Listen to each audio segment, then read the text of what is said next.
Nestao u Istri, tajanstveni slučaj koji još uvijek nije riješen. Na kraju ću ti pokazati kako istraživanje ovog slučaja može dati neke novo insekte u svijet nestanaka. Ja sam autor ove serije, a sad ćemo zajedno istražiti jedan od najzanimljivijih slučajeva u hrvatskoj povijesti. U srcu Istre, 2010. godine, nestao je mlađi čovjek dok je bio na putu kući. Njegovi roditelji su prijavili nesting, ali kako su dani prolazili, sve manje je bilo nadanja da će se on naći. Istražitelji su počeli s radom, ali nisu imali nikakvih tragova koji bi im pomogli da riješe slučaj.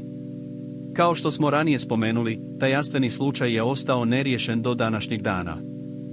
Sada ćemo detaljnije pogledati kako su se događaji odigrali. Prvo, treba naglasiti da je ovo bio potpuni šok za sve koji su ga poznavali. Njegovi prijatelji i obitelj su bili u stanju panike, pokušavajući da ga pronađu. Istražitelji su počeli s radom, ispitujući svjedoke i tražeći bilo kakve dokaze koji bi im pomogli da riješe slučaj. Drugo, istraga je bila teška, jer nije bilo nikakvih vidljivih dokaza koji bi upućivali na određeno mjesto ili osobu.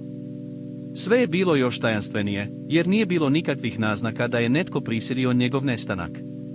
Zbog toga je bilo jako teško da se nađe ikakav trag koji bi upućivao na rješenje slučaja. Treće, kao što smo već spomenuli, istraživanje ovog slučaja još uvijek nije dalo nikakvih konkretnih rezultata.